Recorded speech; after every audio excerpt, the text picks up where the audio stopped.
All right, as you can see, we got some big fight news to go over. We got stuff regarding Ilia Topuria. We got some welterweight movement. We got some White House news and some extras after that. Let's just get straight into it. First up, Ilia's ex-wife withdraws complaints about alleged abuse from Ilia Topuria.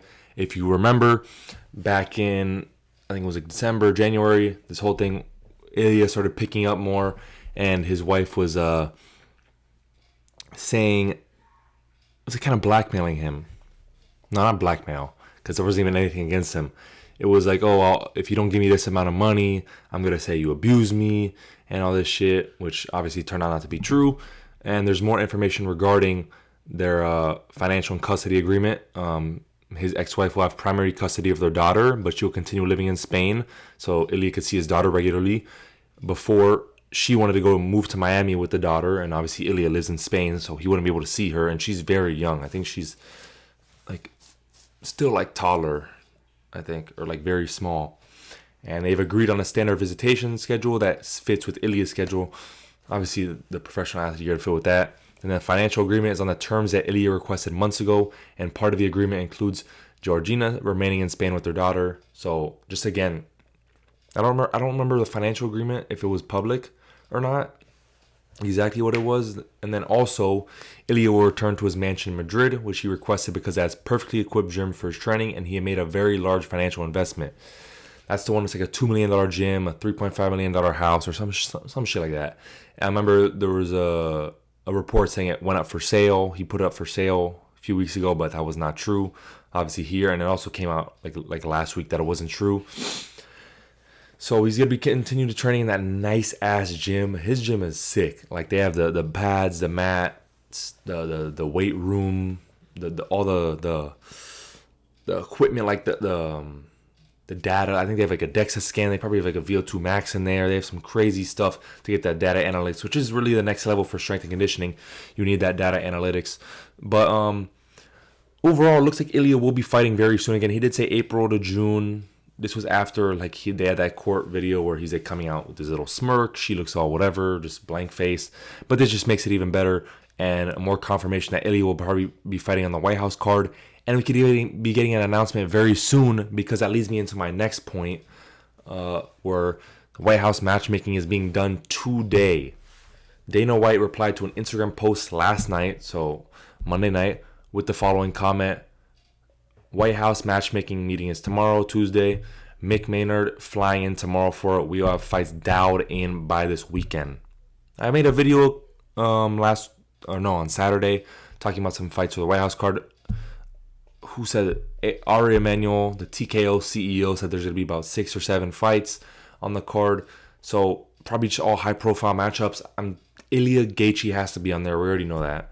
I think McGregor's actually going to be fighting on there.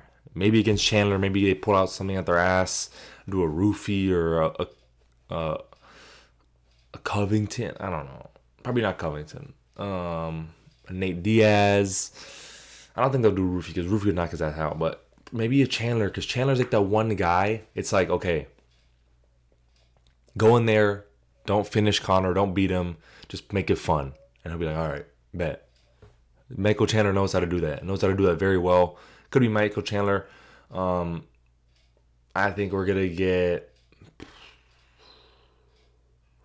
Who else? Sean O'Malley. Sanhagen, possibly. I think Sean O'Malley will be on there. Derek Lewis versus somebody, maybe Walter Walker. I think we could be getting announcements very soon. Also for the Miami card, I feel, because that one's coming up in April. It's about 2 months away. Usually that's when they announce the fights 6 to 8 weeks, I'd say, out. I'd say more so closer to that 8-week point, the 2 months, because everyone's kind of dialed in. Their contracts are signed. They're beginning camp and stuff like that. And speaking of camps, Ian Garry says he's in camp. Carlos Prates says great things are on the way. Great things are coming. So it looks like they both have fight news coming soon. Ian Garry, it's obviously February. Ramadan starts in a week. So unless he's doing a 3-month camp, which it's possible, he's probably not fighting Islam. And Prates, I think, will be fighting JDM. I think Usman might get the title shot, you know. because his name's already been in the mix, obviously.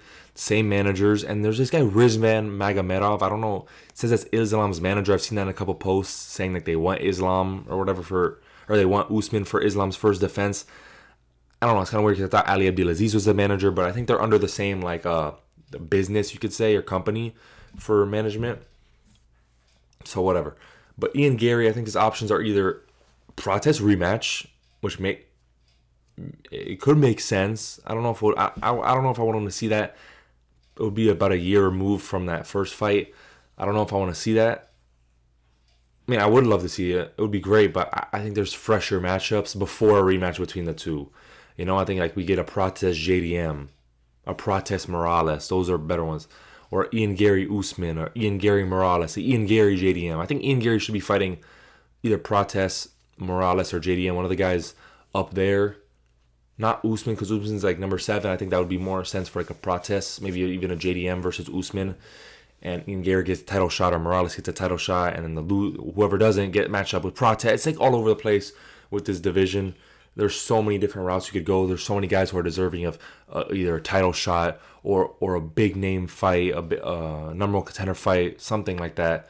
So if I had to pick, I think Usman might get the title shot, maybe.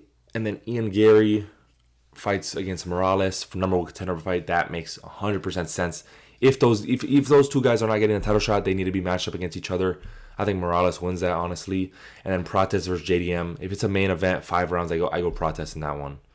I think he's going to be able to touch up JDM as the fight goes on and knock him out.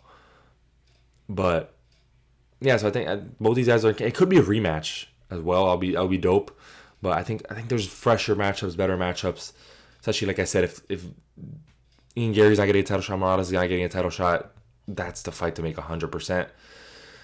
So yeah, next up, Israel Adesanya had a little podcast yesterday on his freestyle bender. He said that he was supposed to fight Ranier de Ridder on short notice last year, but got injured during training. I'm guessing it was a Vancouver fight. That was short notice. I think it was about 5 weeks. Did he say the exact time? I think he said 5 or 6 weeks. He said was like the time before the fight. And so it was a Vancouver one. It's the one Brennan Allen stepped up on when Fluffy was out due to some injury.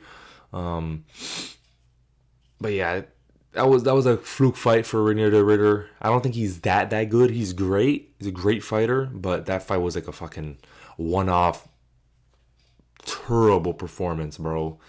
Like, he actually works out at my college. Like, he does all his testing and science stuff. And the guy the sports scientist for Kill Cliff in South Florida works at my school. So I talked to him a little bit, actually. We didn't talk about RDR, but I just talked to him. But I remember RDR was saying that his like blood levels, everything, every metric was ass after the fight. Like, I remember he said he couldn't even walk up or down stairs without just gassing after this fight. So it was a fluke, in my opinion. Not the burnout one, you don't take it away from him, but the performance was a bit of a fluke. Quitting on the stool, like, you're just dead. And Izzy would have won. Izzy would have got submitted early because RDR after the first round, I think it was after the first or second round, he was like, I remember he took a while to get up. I was like, yo, how are you gassed after? I think it was after the second round. I was like, how are you gassed after 2 rounds? You just put a pace on Robert Whittaker, now you're gassed. But yeah, Izzy would have got a KO win. Izzy would have got a fucking knockout win over Ranier de Ridder and put himself back in a title contention. That's a crazy thing. He'd be back in the title contention because Ranier de Ridder, if he won that, he'd get into a high profile. Maybe we get DDP versus Izzy 2. Maybe we get Izzy versus Fluffy. Maybe we get Strickland versus Izzy 2. I think those are possible matchups that could have been made if he went out there and beat Ranier de Ridder. He also talked about retirement and says his UFC run is now clearly in sight. The end of it says, I know it's less than 10. That's such an Izzy answer. It can't be past 10. I can't see past 2027.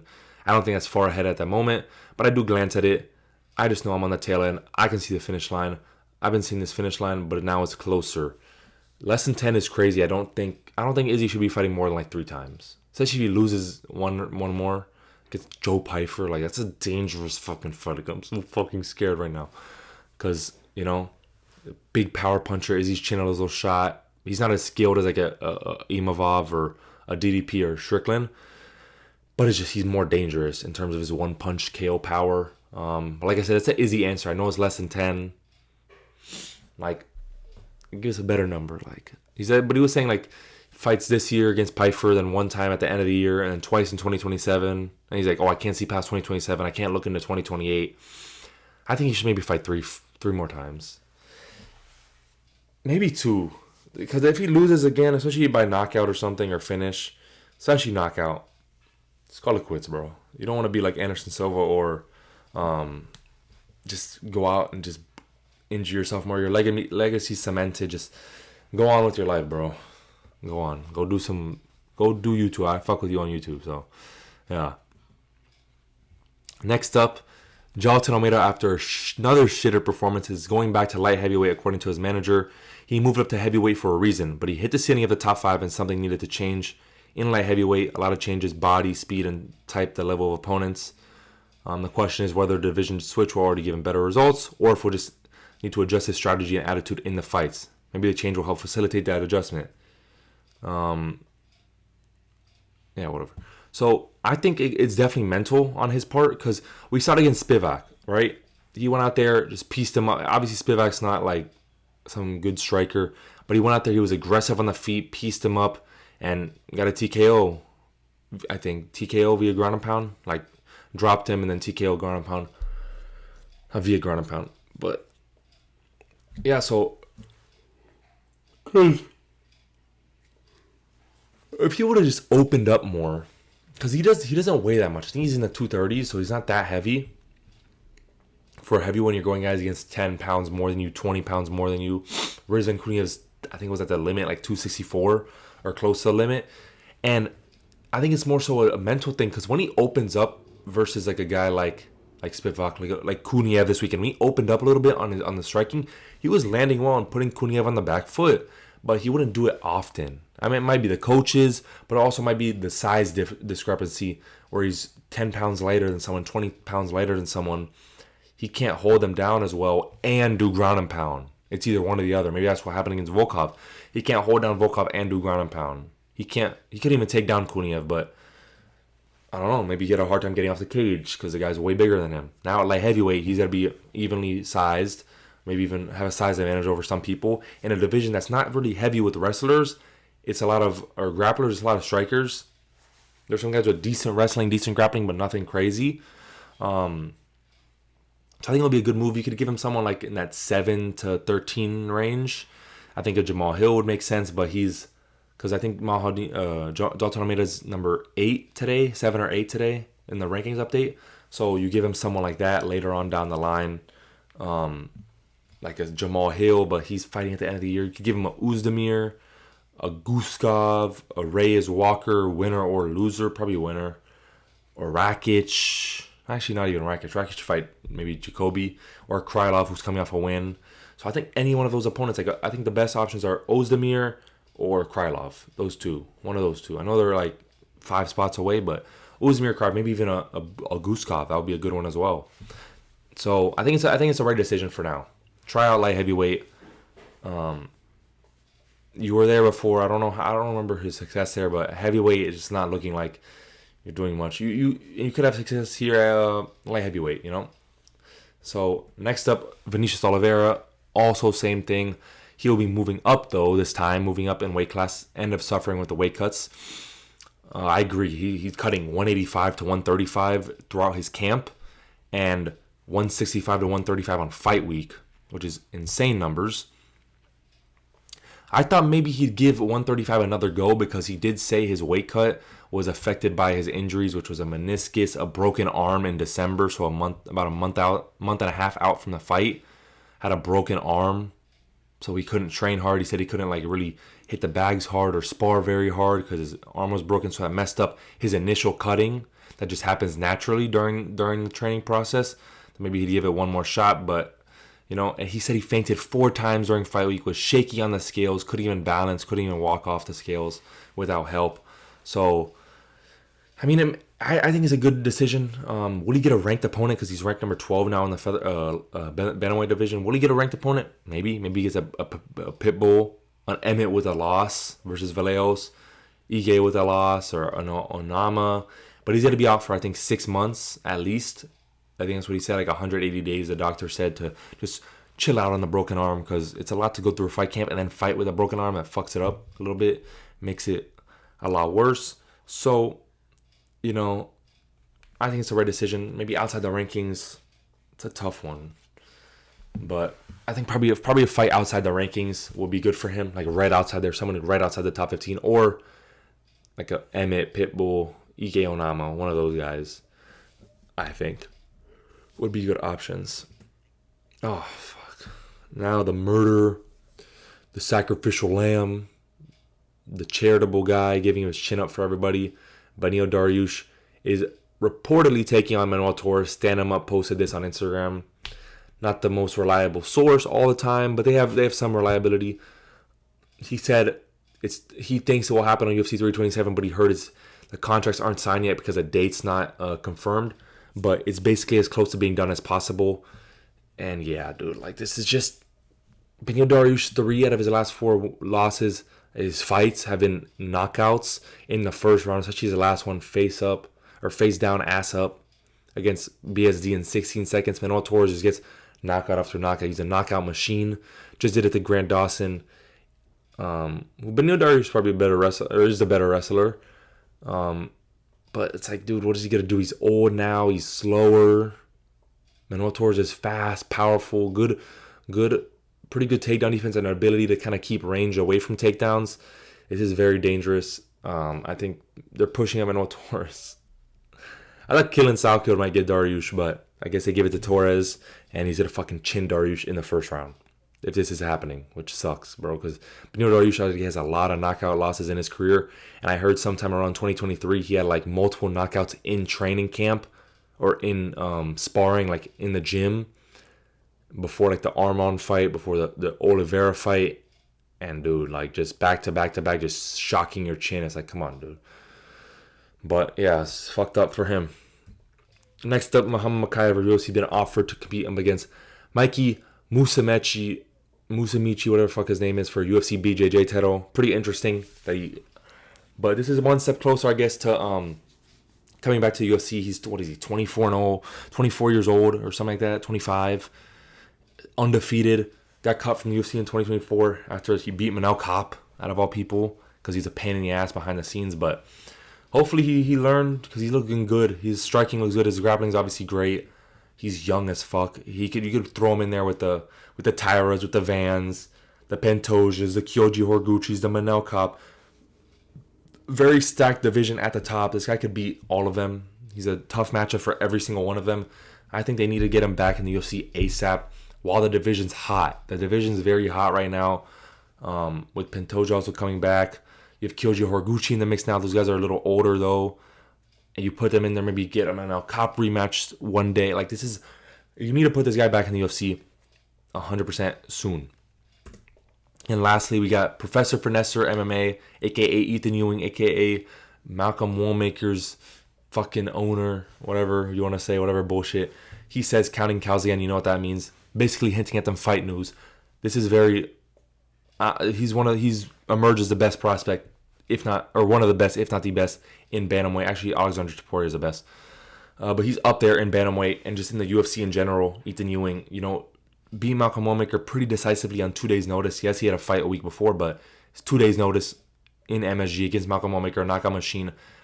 His wrestling looked good. His boxing fundamentals look great, and his chin also looked great. Literally Drew Dober 2.0 with his head shape. And I wonder who he's going to fight. Maybe like a Marcus McGee, or I don't think he'll get someone in the rankings, unless like a Montel Jackson maybe, but I don't know. Someone probably right outside the top 15, I think, give him a shot. He looks ready. He looks good. Just beat Malcolm Woolmaker. Probably, if he won, would have probably got a ranked shot. So, yeah. And that's all I got for you guys. Let me know your thoughts down in the comments below. Subscribe for more, and I'll see you in the next one.